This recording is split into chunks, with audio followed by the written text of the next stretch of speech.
হাজারো ব্যথা বেদনার পরে ফিরে আসনি তুমি আপন ঘরে। দিনের আলো তুমি ছড়িয়ে দিতে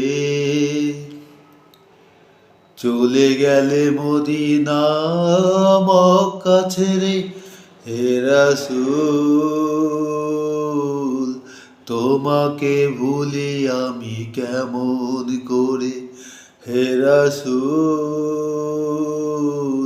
তোমাকে ভুলি আমি কেমন করে। হাজারো ব্যথা বেদনার পরে ফিরে আসনি তুমি আপন ঘরে। দিনের আলো তুমি ছড়িয়ে দিতে চলে গেলে মদিনা মক্কা ছেড়ে। হে রাসূল তোমাকে ভুলি আমি কেমন করে।